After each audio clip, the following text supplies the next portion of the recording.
Meus irmãos, nós estamos aqui mais uma vez para cultuarmos o nosso Deus, podermos mais uma vez ouvir da Sua palavra.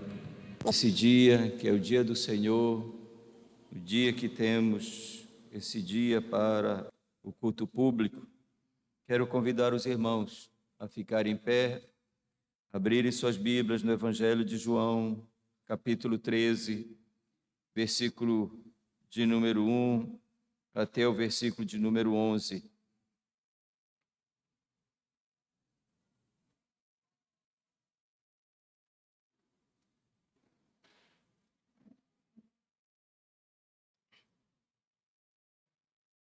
Eu vou ler, os irmãos acompanhem a leitura.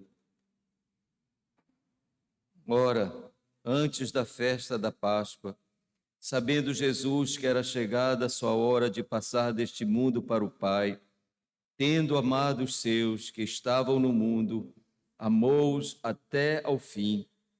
Durante a ceia, tendo já o diabo posto no coração de Judas Iscariotes, filho de Simão, que traísse a Jesus, sabendo este que o Pai tudo confiara às suas mãos, e que ele viera de Deus e voltava para Deus, levantou-se da ceia, tirou a vestimenta de cima e, tomando uma toalha, cingiu-se com ela. Depois deitou água na bacia e passou a lavar os pés aos discípulos e a enxugar-lhes com a toalha com que estava cingido.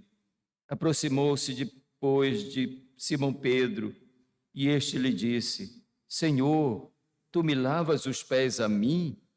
Respondeu-lhe Jesus: O que eu te faço não sabes agora, compreendê-lo-ás depois. Disse Pedro: Nunca me lavarás os pés. Respondeu-lhe Jesus: Se eu não te lavar, não tens parte comigo. Então Pedro lhe pediu: Senhor, não somente os pés, mas também as mãos e a cabeça. Declarou-lhe Jesus: Quem já se banhou não necessita de lavar, senão os pés. Quanto ao mais, está todo limpo. Ora, vós está limpos, mas não todos, pois ele sabia quem era o traidor.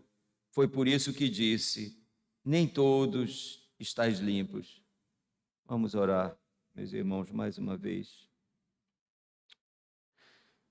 Senhor, mais uma vez nos aproximamos de Ti, confiados no sacrifício e na pessoa de Cristo Jesus, nosso Senhor. Mais uma vez nos aproximamos da Tua palavra, com reverência, com apreço, com respeito no nosso coração, com coração desejoso, Senhor Deus, de que o Senhor, por meio dela, fale ao nós, que por meio da Tua palavra, pela iluminação do Teu Espírito Santo, o Senhor venha nos fazer compreender, entender as verdades reveladas a nós na Escritura. Que o Senhor desvende, iluminando os nossos olhos, para conhecer mais e mais a bendita pessoa do Senhor Jesus Cristo, e que nós venhamos pela Tua graça, pelo Teu poder, pelo Teu Espírito Santo, ser conduzidos a viver de conformidade com Sua vontade, a termos o nosso caráter, a termos as nossas atitudes parecidas com a de Cristo. Ajuda-nos, pois o Senhor bem sabe que nós, por nós mesmos, somos incapacitados disso. Habilita-nos para isso, transformando cada dia a nossa vida, para sermos mais e mais parecidos com o Senhor Jesus Cristo. Esse é o nosso desejo, esse é o nosso objetivo. Queremos viver para a Tua glória, queremos viver manifestando nas nossas atitudes o caráter de Cristo, o amor de Cristo. Por isso nós suplicamos que o Senhor, pela Sua palavra, venha nesta noite falar ao nosso coração. Perdoa, Senhor Deus, os nossos pecados. É o que nós te pedimos, oramos, em nome do Teu Filho amado, Senhor Jesus Cristo. Amém. Poder sentar, meus irmãos.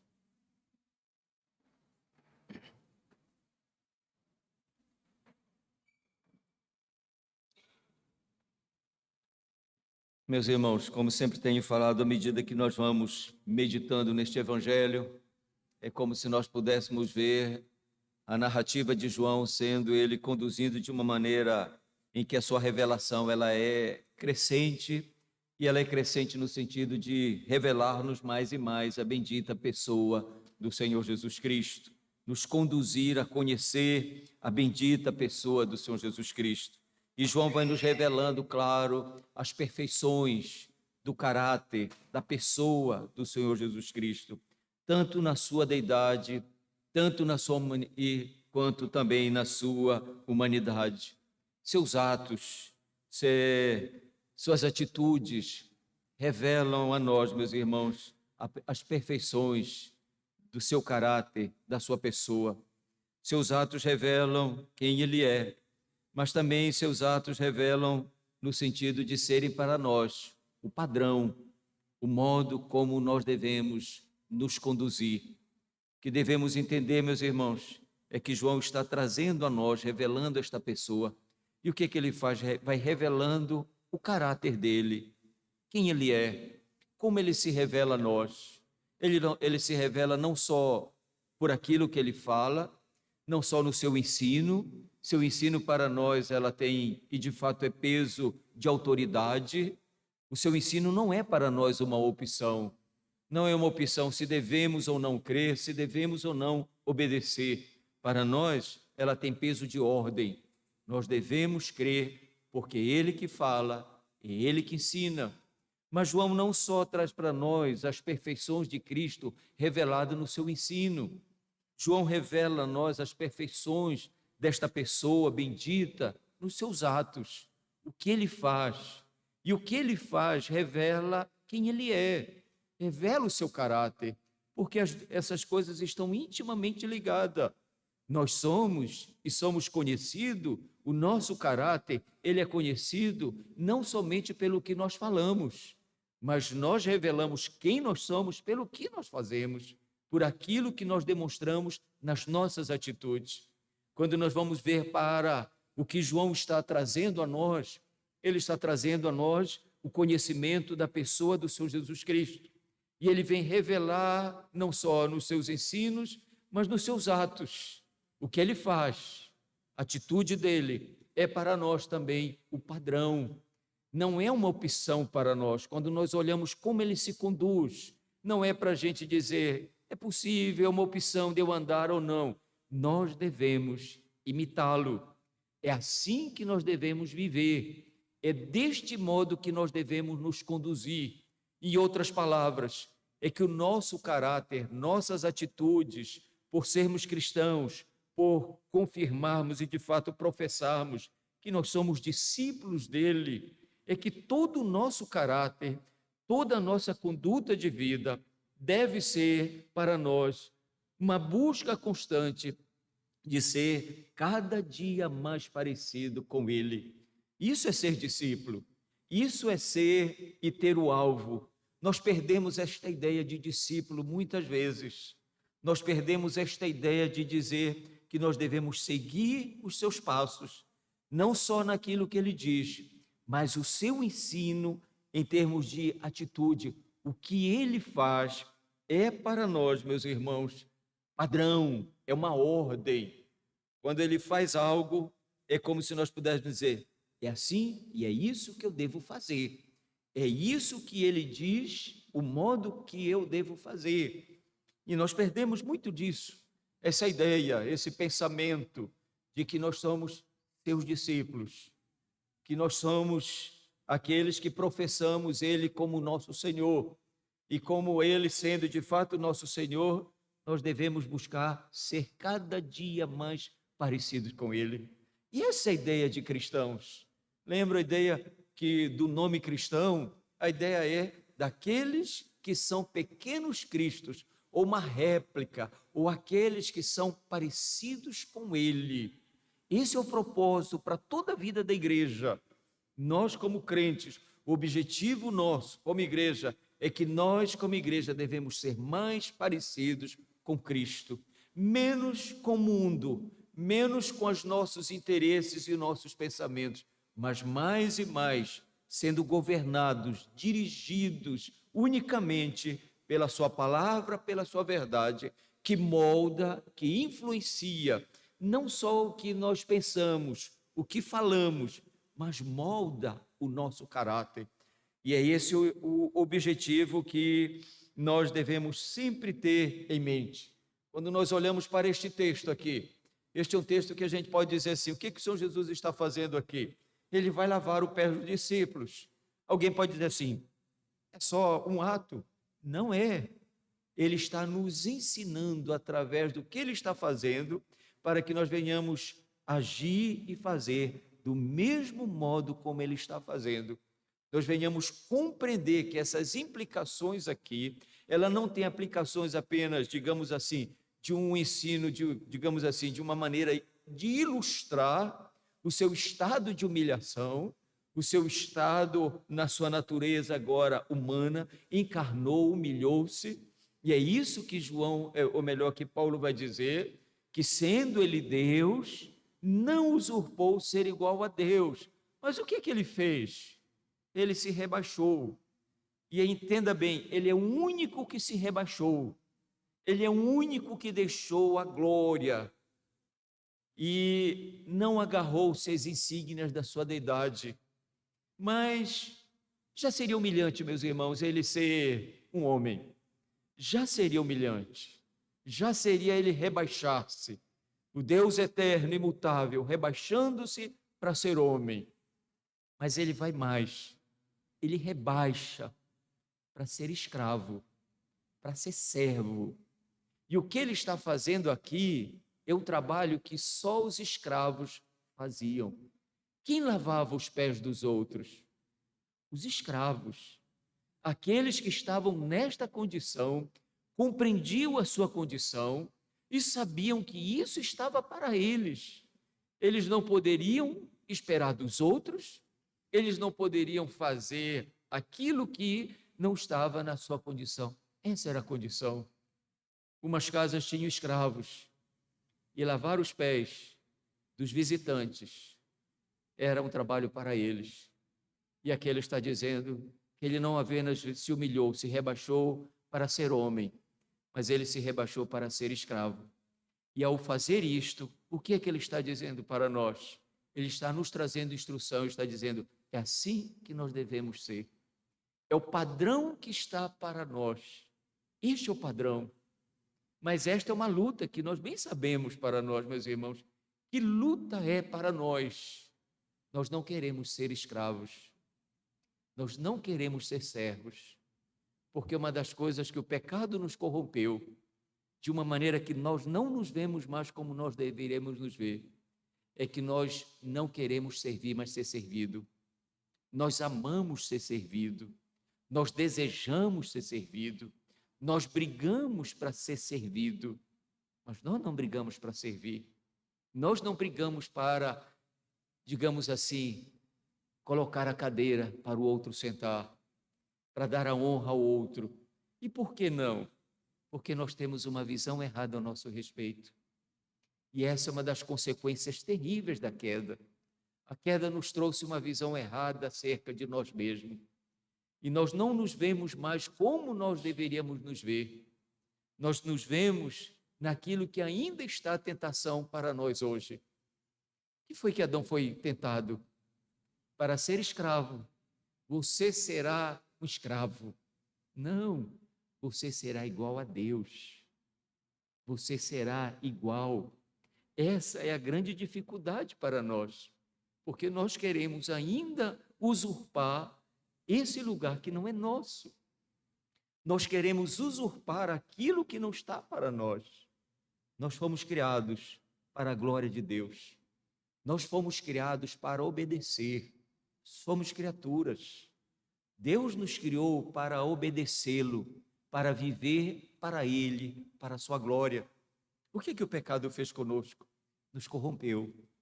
E nós queremos viver para nós, para os nossos interesses, para as nossas ambições, para as nossas aspirações.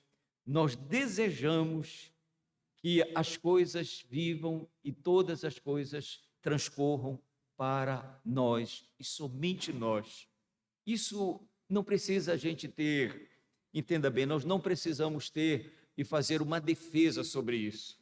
Não precisa ter alguém estudado como é que eu vou querer que tudo seja para mim, que eu evidencie de uma maneira tão clara quanto ao suficiente eu sou, egoísta. Precisa. Sabe onde você vai ver isso? Na natureza de uma criança. Na natureza de uma criança. Nós já nascemos assim. Nós já queremos tudo para nós. Isso é tão claro. Quem tem criança, quer ver um exemplo tão claro. Ela tem vários brinquedos. Nem gosta do brinquedo, está lá. Mas se chega outra criança e pega aquele brinquedo, ela corre, porque ela quer. Este é meu, é para mim, eu não dou, eu não compartilho. Ou sempre querendo para si. É da nossa natureza. E essa é uma das consequências, meus irmãos, terríveis acerca da consequência do pecado. O que Cristo vai fazer aqui, meus irmãos? O que o Senhor Jesus está trazendo para nós? Ele vai trazer para nós aquilo que Ele vai nos ensinar. Ele vai, digamos assim, trazer a nós uma transformação na nossa maneira de pensar. E o que Ele ensina aqui é algo que está só para crente. O que esta atitude dele aqui não é padrão para descrente. Não é padrão para descrente, é padrão para nós. Porque aqui é o padrão do amor. Como é que ele ama? E de fato nós podemos dizer o amor do Salvador pelos seus. O que ele está fazendo aqui, em termos práticos, ele está dizendo: é assim que eu amo e é assim que vocês devem amar. É desta maneira. O que nós vamos entender? É que o Evangelho vai começar a fazer uma mudança na nossa mente. E o próprio Senhor Jesus vem dizer isso. Como é que o mundo vê? Quem é o maior para o mundo? Quem é o servido?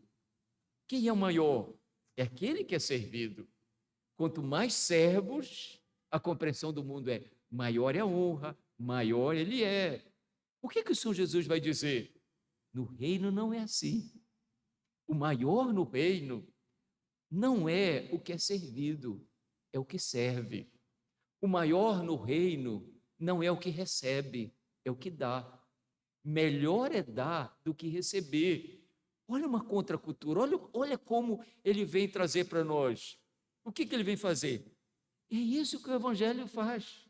Ele vem restaurar-nos, converter-nos para que o nosso caráter, a nossa vida, ela seja semelhante à de Cristo.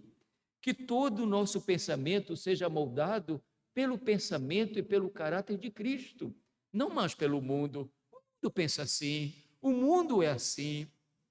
E as pessoas buscam e brigam por glória, por fama, por honra. Quanto mais honrado, mais elas querem. O Senhor Jesus vem dizer: no reino não é assim. O maior é o escravo, é o que serve. Melhor é dar do que receber. E o apóstolo Paulo vai dizer: o amor não busca seus próprios interesses. O amor não vive para buscar o seu próprio interesse. O amor é o que se doa, é o que se dá, é o que serve. E ele é o padrão.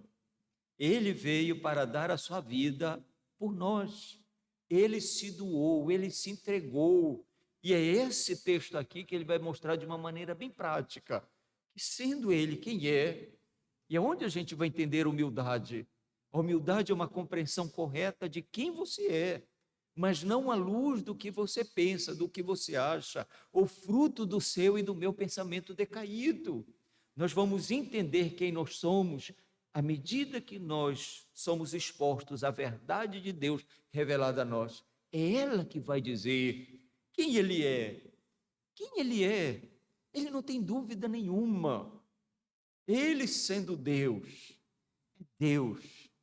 E aqui nós vamos ver o contraste tão gritante, meus irmãos. Quem é que deveria ter os seus pés lavados?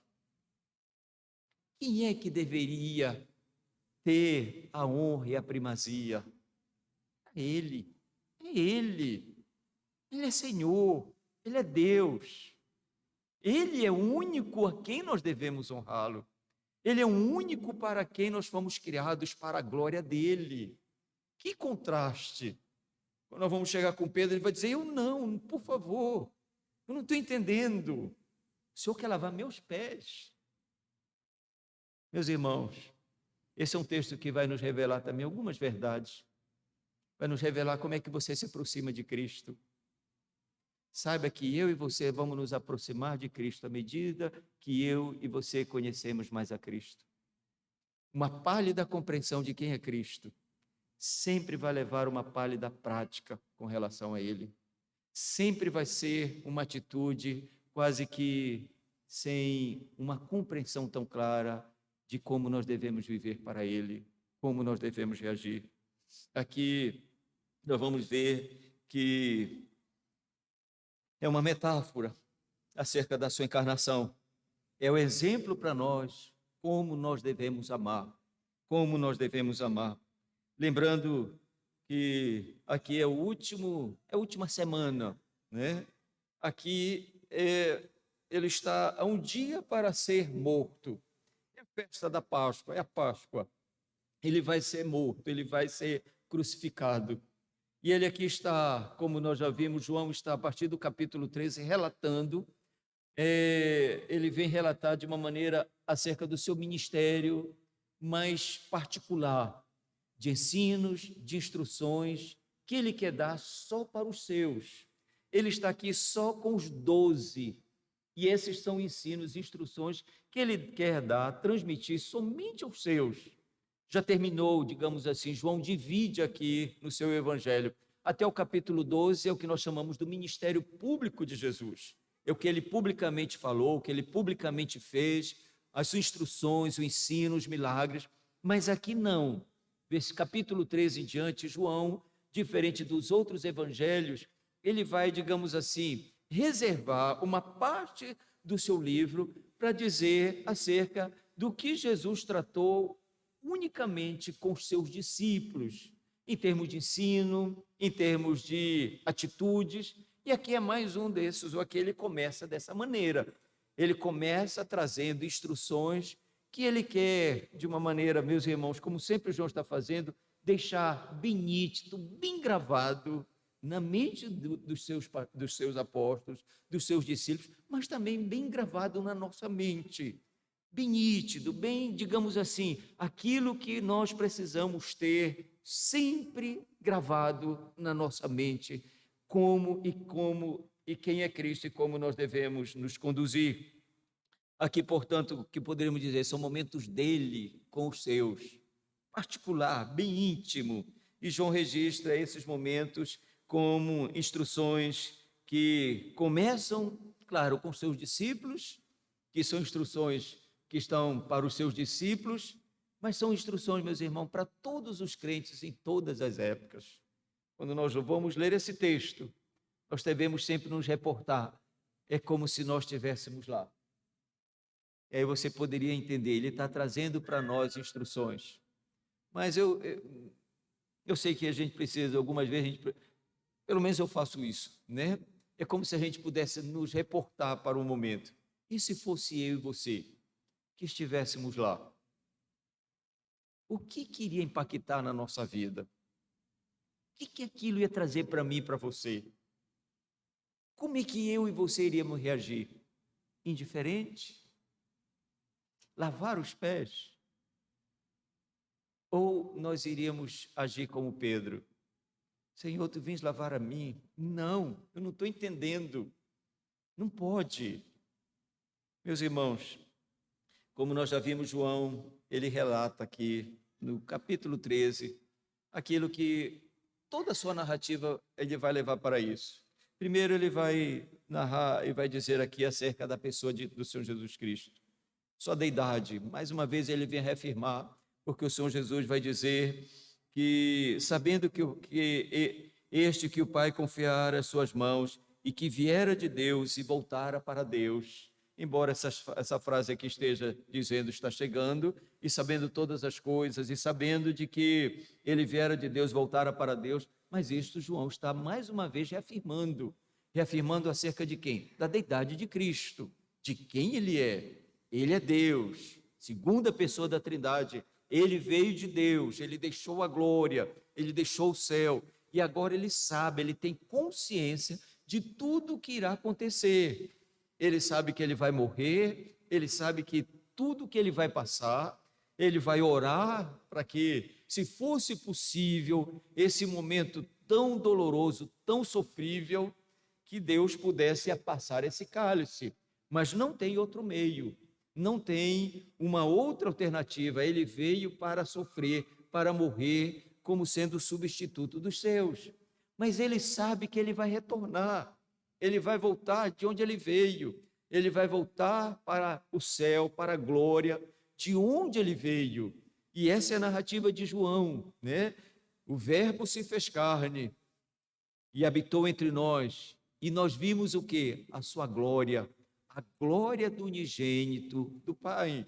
E aqui ele está, João mais uma vez, em outras palavras, está dizendo e afirmando acerca da sua pessoa, da sua deidade. Ele veio do céu, ele vai voltar para o céu, claro que agora com uma, digamos assim, diferente. Ele veio habitar e se tornar homem, agora ele vai voltar com uma natureza humana. Ele vai voltar para habitar no céu, não mais como ele veio, mas agora com duas naturezas distintas, uma natureza divina, uma natureza humana, numa única pessoa, e recebendo ou voltando para a glória. Mas como nós vimos, João também aqui fala do seu propósito. Mais uma vez ele vai dizer, por que ele veio? Isso é sempre o propósito de João. É fundamental a gente entender isso, quem ele é. Essa é uma das, digamos assim, isso faz parte da nossa fé, da nossa confissão, da nossa teologia, do que nós cremos acerca de Cristo. E para alguns podem dizer, eu não aceito os dogmas, mas para nós é dogma, é doutrina, é absoluta, é verdade absoluta sobre quem ele é. Ele é Deus, é a segunda pessoa da Trindade que se fez homem, assumiu uma natureza humana. Nós precisamos saber e afirmar isso. Mas por que ele veio? Qual o fim? Qual o propósito? João vai fazer isso, mas toda a Escritura vai nos conduzir para isso. Eu e você precisamos saber, entender, crer, ter certeza, ter convicção no nosso coração. Por que ele veio? Qual a razão dele vir? E aí João vai dizer que ele veio porque ele amou, tendo amado os seus que estavam no mundo, amou-os até o fim. Esse é o propósito. Qual é a causa, a razão da vinda dele?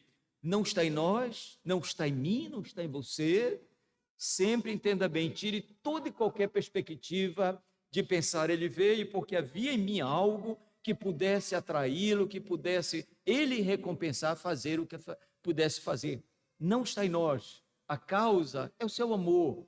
Ele veio por amor, quis ele se dar por amor, decidiu ele amar você, e sempre veja amor como uma decisão. Ele decidiu. Quando? Na eternidade. Na eternidade ele decidiu me amar e amar você. Compreendemos? Não compreendemos com tanta clareza. E tenho plena certeza que nós um dia vamos perguntar, por que a mim? Essa deve ser sempre, por que a mim? Pecador, indigno, miserável, inimigo dele, me rebelei a ele, contra ele, quebrei todos os seus mandamentos. Em outras palavras, eu cuspi no seu rosto, mas mesmo assim ele me amou. Ele decidiu me amar. Ele não amou pessoas justas, honestas, boas. Não é por isso. Quis ele amar pecadores indignos, para mostrar o quê? De eternidade a eternidade, a suprema riqueza da sua graça para conosco. De eternidade a eternidade, meus irmãos, nós vamos estar tributando a ele a honra, a glória, por causa da sua bondade para conosco, para manifestar de eternidade a eternidade, a suprema, grandiosa, que palavra que o apóstolo Paulo vai usar de uma maneira superlativa, a suprema riqueza da sua graça e bondade para conosco. É essa forma que o apóstolo Paulo usa, digamos assim, para nos levar a uma compreensão que está além daquilo que nós possamos compreender. E aqui nós vamos ver a motivação. Ele amou, ele veio por amar, ele morre por amor, ele se dá por amor. E é isso que é o amor dele. O amor dele é o amor que o apóstolo Paulo vai dizer, não busca o seu próprio interesse. Ele não veio para amar por alguém que poderia retribuir a ele. Por quem que ele está morrendo aqui? Por quem que ele vai se dar? Por Pedro, por João, por outros que, como eu falei domingo, num momento tão crucial, eles vão negá-lo, eles vão abandoná-lo. Ele poderia dizer, pai, vamos fazer um plano B, esses aqui estão fora, vamos agora para um plano B, escolher outros. Ele não faz isso. E por que ele não faz isso? Porque o seu amor é eterno. A sua decisão, ela é imutável. Ele decidiu, sua decisão não muda. Sua decisão jamais sofrerá alteração, variação. Nós compreendemos de uma maneira errada amor. Nós compreendemos amor baseado em sentimentos. E os sentimentos, eles são oscilantes. Eles oscilam. E quando eles oscilam, a gente diz, acabou. Essa parece que é a expressão que alguém vem dizer, e isso algumas vezes eu já ouvi, acabou o casamento porque acabou o amor, porque acabou os sentimentos. Mas amor é uma decisão, e essa decisão dele é uma decisão imutável. Ele não muda nas suas decisões, ele não muda nas suas afeições. O tempo não sofre e não causa nele nenhuma alteração no seu ser, nas suas promessas, nos seus decretos. Isso para nós é uma segurança. Essa é a segurança. É a segurança que Jeremias vai dizer, com amor eterno eu te amei. Isso vai além da criação. Eu sempre fico fascinado, porque a gente só consegue ver a nossa vida, digamos assim, fazendo uma retrospectiva de onde nós viemos, onde nós estávamos e como Deus nos amou. Como Ele nos amou e como Ele conduziu todas as coisas. Pense nisso. Eu pelo menos penso nisso, né? Alguém que nasceu no interior do interior, que caminhando, peregrinando, vindo para estudar, mas um dia a sua graça foi se afunilando, o seu amor foi me afunilando, e Ele me colocou numa condição onde Ele revelou para mim o seu amor. A princípio não compreendia com tanta clareza, como não compreendo ainda com tanta clareza.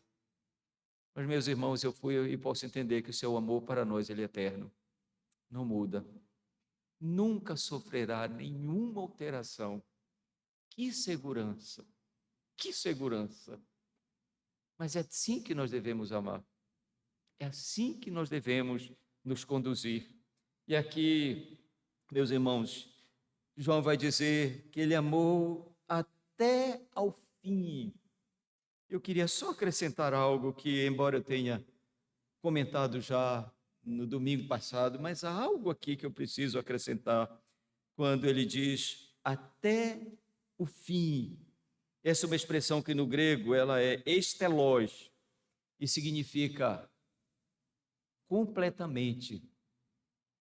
Quando nós vamos olhar essa expressão amor até o fim, nós vamos ver de duas maneiras.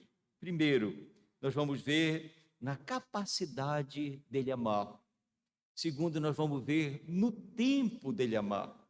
E aí nós vamos entender, meus irmãos, quando ele diz que ele amou até o fim, significa completamente, plenamente, inteiramente. Ele amou o máximo. Esse é o sentido. Ele amou plenamente, completamente. Ele amou o máximo. Até o fim, aponta para a capacidade de ele amar. Ele ama somente naquilo que ele, e o único que pode amar, de uma maneira plena, digamos assim, o máximo.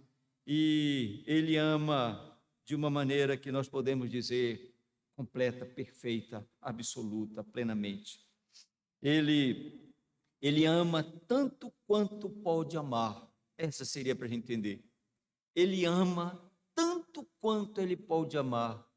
plenamente, completamente, perfeitamente, mas ele ama tanto tempo quanto ele pode amar. Quanto tempo ele pode amar? Eternamente, eternamente. É um amor pleno, cheio, mas é um amor que é eterno. Por isso que ele diz, até o fim, pleno, cheio, o máximo. Só ele pode amar desta maneira, meus irmãos. Só ele pode amar plenamente, o máximo, completamente. Só ele tem esta capacidade de amar, porque o seu amor ele é invariável, imutável. Mas só ele tem a capacidade não só de amar plenamente, mas só ele pode amar até o fim. Que fim? Eterno. Ele é o único que pode amar eternamente. Ele ama em capacidade, ele ama em tempo. Isso para nós é o que João quer dizer. Em que sentido? Estamos seguros. Os seus discípulos estavam seguros. Os que são seus estão seguros. Ele ama plenamente, o máximo. Só ele pode amar desta maneira. Mas ele ama de uma maneira que não tem fim. Eterno, eternamente. Seu amor, ele é um amor em termos de capacidade, em termos de tempo. Mas quando nós vamos olhar para esse texto vai dizer que o seu amor é humilde. O seu amor é humilde. E o que ele vai nos ensinar? Que o verdadeiro amor é humilde. O verdadeiro amor, ele é humilde. Só ama quem é humilde. Sabe qual são, pelo menos os meus irmãos, eu não posso falar pelos outros, eu posso falar de mim, posso falar dos meus pecados. Sabe qual é a minha maior dificuldade, meu relacionamento? É porque eu sou orgulhoso por natureza. E eu sei quando eu não estou amando minha esposa. É porque eu estou exigindo aquilo que ela não quer e que ela não pode me dar. Eu estou exigindo como se eu merecesse amor. Os nossos maiores problemas é porque nós somos orgulhosos. Mas o verdadeiro amor, ele nunca vai coadunar com orgulho. O verdadeiro amor, ele não exige, ele se dá, ele se entrega. Ele não busca o seu próprio interesse. Ele não vive atrás de si, de honra, de glória, e cheio de si, e cheio de reclamar. O verdadeiro amor, ele é humilde. E é isso que o Senhor Jesus está aqui ensinando. É um amor que se doa, que se dá, que serve. O que ele está ensinando para os discípulos? De uma maneira prática, está dizendo, é assim que vocês devem amar uns aos outros. O maior entre vocês é o que serve. Vocês vão evidenciar que amam uns aos outros, servindo um ao outro. Em outras palavras, sabe qual deveria ser a nossa briga? Não para ser servido, mas para servir. Nós deveríamos estar brigando para servir. E, às vezes, se a gente olhar de uma maneira bem prática, meus irmãos, essas coisas se apresentam de uma maneira tão prática. Às vezes nós vemos alguém ou alguma circunstância, mas parece que a gente está ali apenas para ser servido. Não é comigo, não estou aqui, ou eu faço de uma maneira despercebido. Quão difícil é para nós colocarmos a cadeira para alguém sentar e honrá-lo. Quão difícil é para nós. Mas o que a gente quer? Não colocou a cadeira para me sentar, me viu aqui. É dessa maneira que a gente age, mas não é dessa maneira que nós devemos agir. O que o Senhor Jesus está mostrando aqui, que somente pessoas humildes amam, somente pessoas humildes amam, somente pessoas que reconhecem quem são e reconhecem a sua condição, que não merece nada. Nós somos servos. E aí lembra ele aquela história, o que o Senhor Jesus diz? Chegou o Senhor, e aí ele veio do campo, e o servo veio, serviu, deu a ele. Depois, então, ele vai dizer, esse é o serviço dele. Esse é o serviço do servo, do escravo.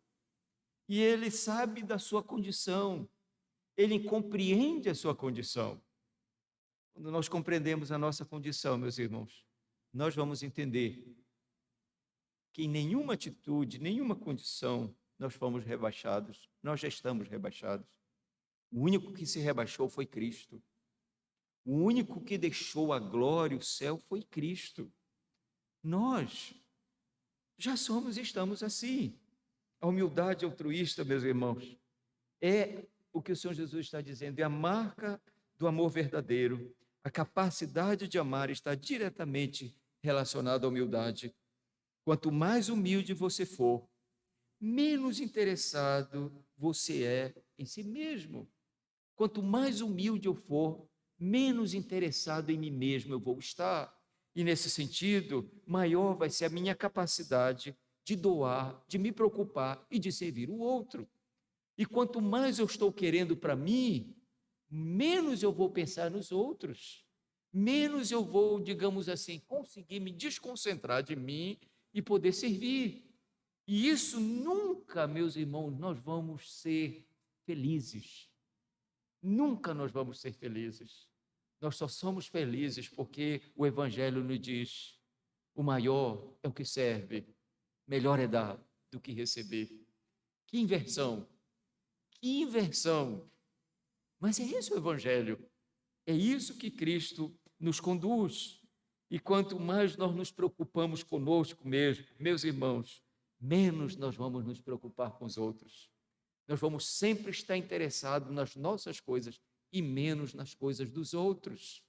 Mas entenda bem, isso não é o cristianismo, o Evangelho.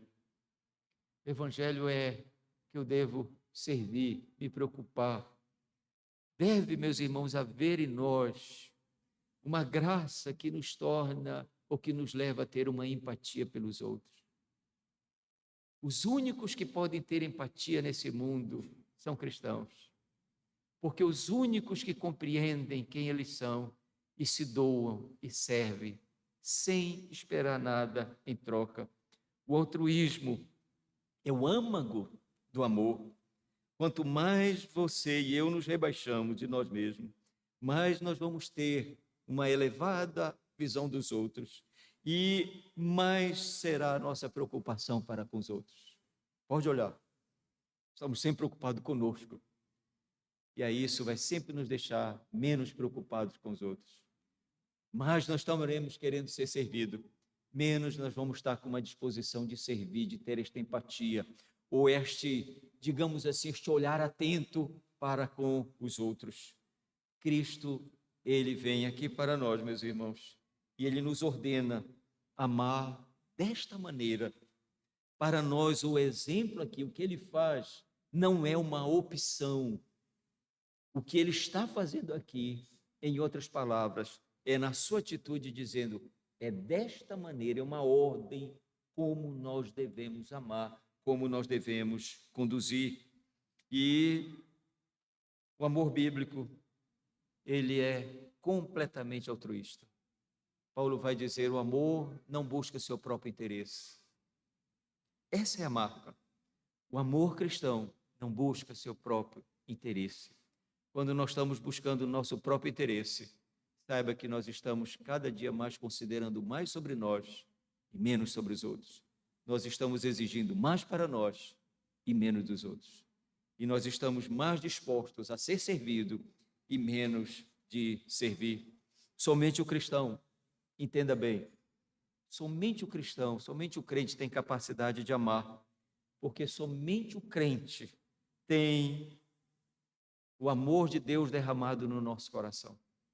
Só o crente pode amar, porque só um crente vai compreender a sua situação. Somente cristãos compreendem que são amados e eles são constrangidos a amar. O amor de Cristo nos constrange e nós somos constrangidos a amar. Qual é o padrão? Qual é o parâmetro para nós? Meus irmãos, é Cristo. É sempre Cristo. Ele é o parâmetro. É dele, ou desta maneira que nós devemos nos conduzir. Mas, segunda coisa que nós vamos ver aqui nesse texto, meus irmãos, se, por um lado, aqui está ele nos trazendo por uma atitude de instrução e revelando a nós o seu amor, e depois eu vou ainda falar sobre isso. Mas veja aqui o amor rejeitado. Olha o que João vai relatar. Ele vai dizer no versículo 2: durante a ceia, tendo já o diabo posto no coração de Judas Iscariotes, filho de Simão, que o traísse a Jesus, sabendo este que o Pai tudo confiara nas suas mãos e que ele viera de Deus e voltava para Deus. Veja, a gente pergunta, por que João relata aqui sobre Judas? Essa seria provavelmente uma pergunta. Ele está falando aqui de Jesus e ele aqui, entenda bem o contexto, está na ceia. Eles estão ceando, mas ele faz questão de relatar este acontecimento, que Judas, que durante a ceia, o diabo, posto no coração de Judas Iscariotes, filho de Simão, que traísse a Jesus. Por quê? Porque aqui ele só para entender, ele está usando aqui uma forma de contraste. O puro amor e alguém que rejeitou esse amor dele. E ele está usando aqui um contraste, amor e ódio. Em nenhum momento, meus irmãos, vocês sabem disso, que Jesus destratou Judas. Nenhum momento. Nós não compreendemos. Se a gente pudesse dizer assim, a gente podia dizer, eu não compreendo Judas. Ele viveu com Jesus durante 3 anos do seu ministério. Ele ouviu sermões de Cristo. Vocês sabem que João vai dizer que nem tudo que Jesus ensinou, que ele fez, está registrado. Mas o que não está registrado, quem estava com ele, quem conviveu com ele, ouviu ensinos, verdades, de uma maneira bem particular, bem próxima.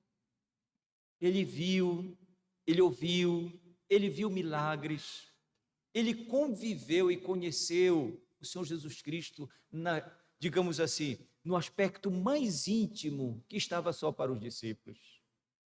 E aqui nós vamos ver que João vai dizer que o diabo posto no coração de Judas Iscariotes, não é a primeira vez, né?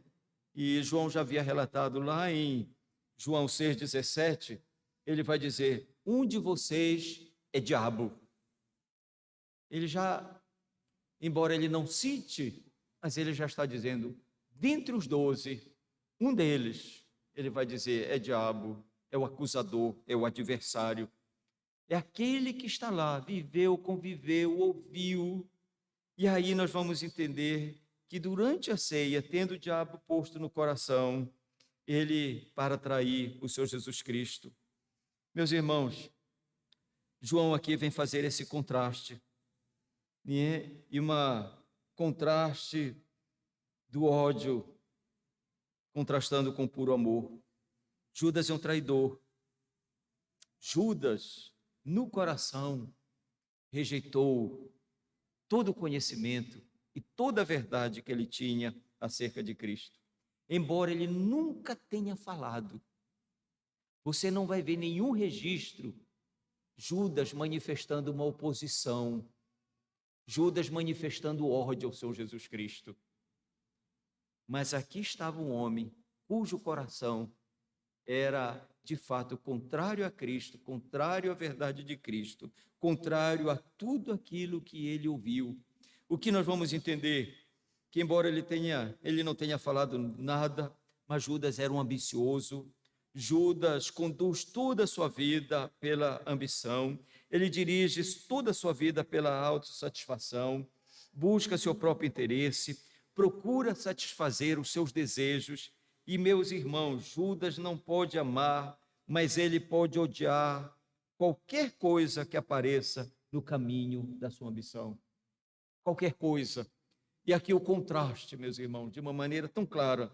Se humilde, o amor verdadeiro, ele é humilde, e só os humildes amam, saibam que os orgulhosos, os ambiciosos, nunca amam. Nunca amam. Aparentemente, Judas poderia alguém dizer, ele ama um discípulo. E eu quero dizer que Judas, para nós, ele reflete de duas maneiras. Todos nós, por natureza, somos Judas. Nós já nascemos sendo Judas. Nós já nascemos com uma natureza que é inimiga de Deus. Nós já nascemos com uma natureza que se opõe à verdade de Deus. Nós herdamos esta terrível natureza. Esta natureza que tem uma inimizade contra a verdade, contra Deus.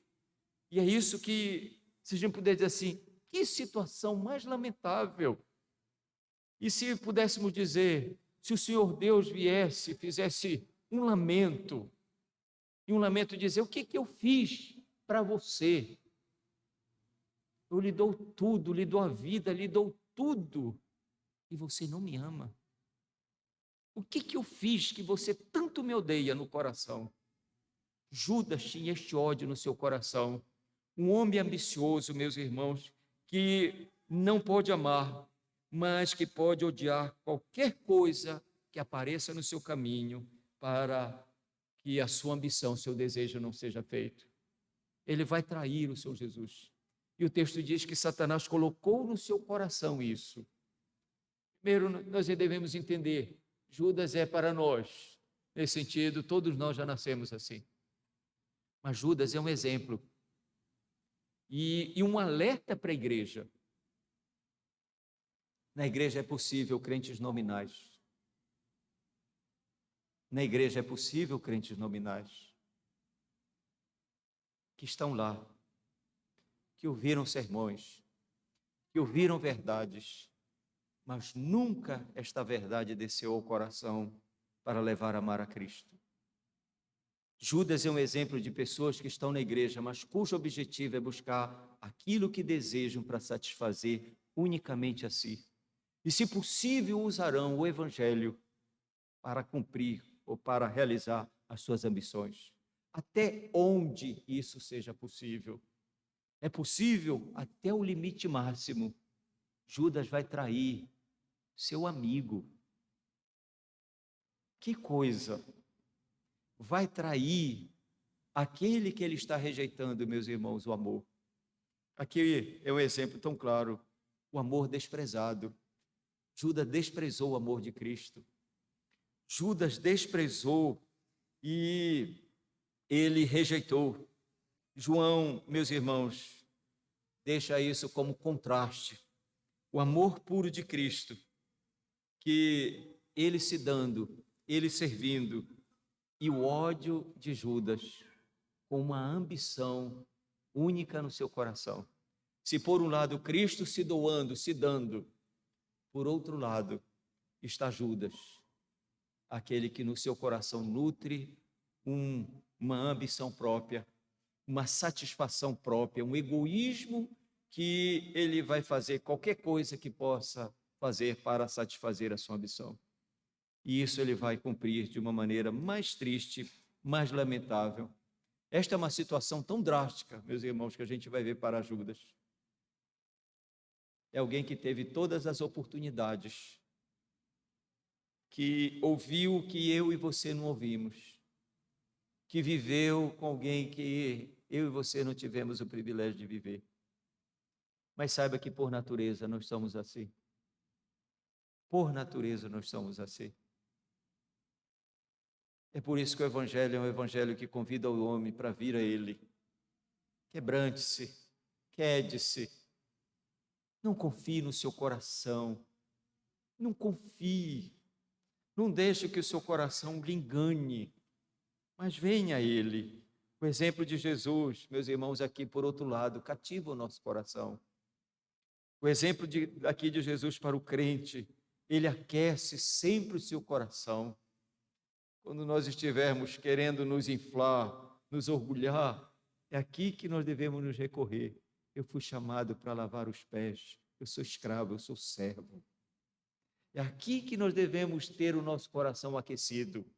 É aqui que nós devemos buscar para nós, meus irmãos, que precisamos viver desta forma, que o padrão para nós é Ele. Mas O Senhor Jesus vai revelar aqui de uma maneira tão admirável o seu amor. Por um lado, o amor rejeitado. Agora nós vamos ver o Senhor Jesus revelando o seu amor para os seus discípulos. O que é que ele faz? O texto vai dizer que ele levantou-se da ceia, tirou a vestimenta de cima e, tomando uma toalha, cingiu-se com ela. Depois deitou água na bacia e passou a lavar os pés dos discípulos e a enxugar com a toalha com que estava cingido. Aproximou-se, pois, de Simão Pedro, e este lhe disse: Senhor, tu me lavas os pés a mim? O que ele faz agora? É o que o Senhor Jesus sempre quis ensinar, meus irmãos, que nós venhamos amar não de palavras, mas de fato e de verdade. Como é que ele ensina esse amor? Só falando? Ele vai aqui ensinar. E o que ele vai mostrar? Revelar o seu amor. E ele vai tirar uma parte das suas vestes, pegar uma toalha, cingir, pegar um balde, uma bacia com água, e ele vai lavar os pés sujos, empoeirados da poeira da Palestina, dos seus discípulos. O que contraste, que situação. Meus irmãos, quem era para ter os seus pés lavados? Era Cristo. Quem é que é para ser honrado? Quem é que é para ter a primazia, a honra? É Ele. Mas ele faz o inverso. Ele vem e ele então vai, se baixa e começa a lavar os pés dos discípulos. E aí ele chega em Pedro. E Pedro vai dizer, o que Pedro vai dizer? Tu me lavas os pés a mim? O que Pedro, a gente pode pensar? Pedro está dizendo, eu não estou compreendendo. Eu não estou entendendo. Não é o Senhor para lavar os meus pés. Sou eu que devo lavar os teus pés. E aí ele vai dizer no versículo de número 8, nunca me lavarás os pés. Nunca. Respondeu-lhe Jesus, se não te lavar, não tem partes comigo. Meus irmãos, o que você faria? Por que Pedro reage desta maneira? Por duas razões. Ele sabia quem era Jesus. Ele sabia quem era Jesus. Ele já havia confessado, tu és o Cristo, o Filho do Deus vivo. Ele já disse, tu és o Santo de Deus. Ele já havia dito, para onde nós iremos? Só tu tens a palavra de vida eterna. Ele sabia quem era, e o Senhor Jesus diz para ele, quando ele faz essa confissão, tu és o Cristo, o Filho de Deus. O Senhor Jesus vai dizer, sabe, Pedro, que não foi carne e sangue que te revelou, mas foi Deus que revelou. E essa é a verdade. Nós só conhecemos a Cristo porque Ele mesmo se revela a nós. É Ele que desvenda os nossos olhos para conhecê-lo. Essa é uma iniciativa de Deus. E isso, saiba sempre, é para que eu e você nunca venhamos nos orgulhar. Para que eu e você nunca venhamos dizer, fui eu, pela minha capacidade, pela minha inteligência e pela minha habilidade, que cheguei ao conhecimento dele. É o contrário. É Ele que vem a nós, é Ele que se revela. Pedro sabia quem era Jesus, mas Pedro sabia quem ele era. Pedro sabia quem ele era em relação ao Senhor Jesus. Lembro quando ele vem, o Senhor Jesus, ele diz, o que ele diz para o Senhor Jesus? Aparta-te de mim, afasta-se, porque eu sou pecador. Lá no mar, aquela pesca, ele diz, afasta, porque eu sou pecador. É por isso que ele vem dizer, você vem lavar os meus pés, sou eu para lavar. E ele vai dizer, Senhor, nunca me lavarás os pés, nunca. Por que isso?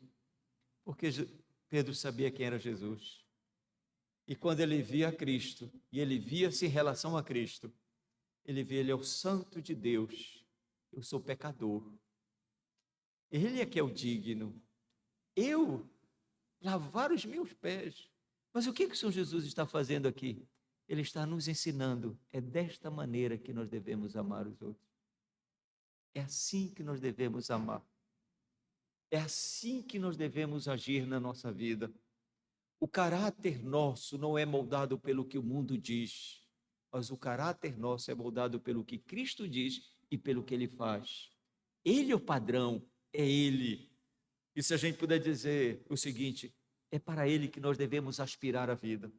O desejo nosso é dizer, eu quero viver e ser parecido com ele. Sabe, quem viveu assim, quem anelava isso, era Paulo. Quem Paulo fascinava, tinha maior fascinação, era por Cristo, por conhecer a pessoa de Cristo, as insondáveis riquezas de Cristo, conhecer. Ele diz, uma coisa eu faço, esquecendo-me das coisas que para trás ficam, e prossigo para o quê? Para o alvo, para conhecer a bendita pessoa do Senhor Jesus Cristo. Meus irmãos, ele sabia quem era Jesus. E aí o Senhor Jesus vai dizer para ele, se tu não te lavares, não tem partes. Respondeu-lhe Jesus, o que faço não sabes agora, compreendê-lo-ás depois. O Senhor Jesus está dizendo, Pedro, deixa eu fazer isto. O que eu estou fazendo aqui, Pedro, é uma metáfora, é uma ilustração da minha humilhação, que você não compreende agora, que você não entende agora. E por que Pedro não entendia? Porque Pedro tinha uma visão do Redentor, como sendo o Redentor o quê? Triunfalista. Aquele que virá triunfando. E ele diz, você não compreende agora, você compreenderá depois que isso faz parte da minha humilhação. Eu vim aqui para me humilhar. Esse é o estado que ele deixa a glória. E ele se humilha e se faz servo e se faz escravo. Quem é que lava pés? Escravos. Mas saiba de uma coisa, Cristo, quando veio em carne, ele veio para ser humilhado, ele veio para ser desonrado, ele veio para ser cuspido, ele veio para ser odiado. Mas ao ressuscitar, ao ser assunto aos céus, ele não vem habitar numa alma que não receba com a honra que lhe é devida. Ele não vem habitar numa alma que não reconheça quem ele é. Em carne ele veio para ser humilhado, mas ele vem agora para ser exaltado, honrado.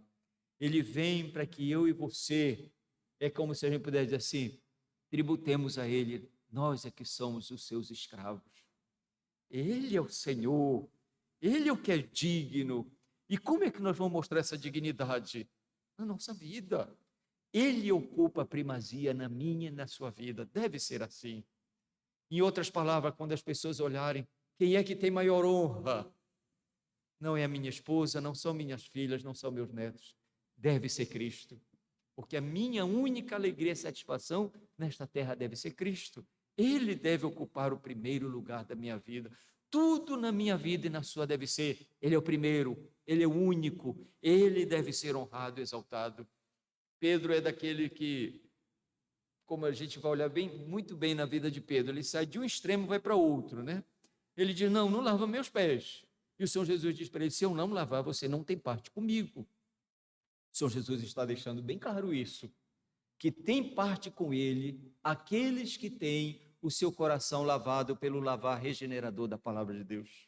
Só tem parte com Cristo aqueles que foram purificados do seu pecado.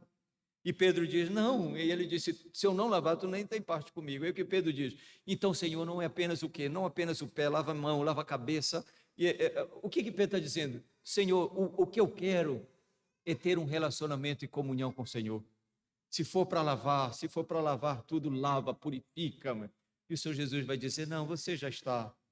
Aquilo era apenas para mostrar, meus irmãos, que aqueles que têm o relacionamento com Cristo, somente são aqueles que foram lavados, purificados por Ele. Os que não tiveram seus corações purificados pelo sangue de Cristo, aqueles que não nasceram pelo lavar regenerador da palavra de Deus, não têm parte com Ele. Em outras palavras, Ele está dizendo o seguinte, Ele é o único que pode lavar e purificar, e Ele é o único pelo qual, ou por meio de quem, o homem pode ser salvo. Ele é o único caminho, a verdade e a vida. Não há outro meio. Não tem, nunca terá. E ele deixa isso tão claro que para Pedro, que ele é aquele que agora, se alguém não for e não tiver seu coração lavado, se alguém não for e não tiver seu coração purificado pelo lavar regenerador da palavra de Deus, nunca terá parte com ele. Que contraste aqui. Judas não tinha parte, mas estava lá. Judas não tinha parte com Cristo, mas estava lá. Pedro estava lá. E o Senhor Jesus vai dizer para ele: quem já se banhou não necessita lavar, senão os pés, quanto mais está tudo limpo. Ora, vocês estão limpos, não todos. O que o Senhor Jesus está dizendo? Judas não estava limpo. Judas nunca teve o seu coração lavado, regenerado pelo lavar regenerador da palavra de Deus. A verdade de Deus nunca foi a verdade que foi para purificar e mudar a sua vida. E aqui nós vamos ver de uma maneira também, mais uma vez, contrastante, naquilo que, quem é que tem parte com Cristo?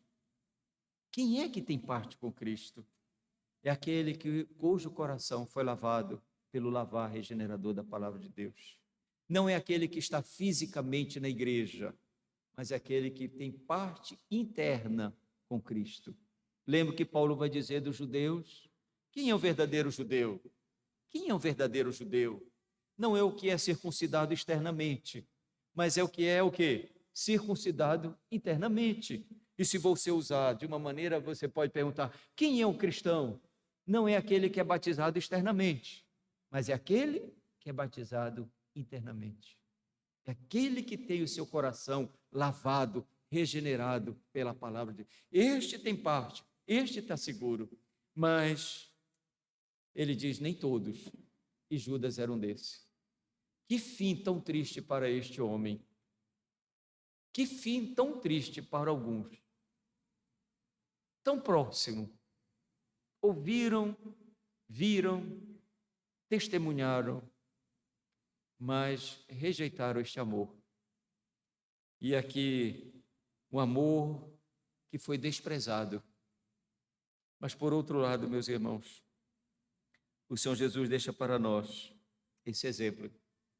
E é dessa maneira como nós devemos amar. Judas é um exemplo, como eu falei, que na igreja há crentes verdadeiros e professos. Enquanto, entenda bem, enquanto você tem vida, ainda há esperança. Enquanto você tem vida, ainda há esperança. Há esperança para os que partiram em Cristo, que eles já estão com Cristo.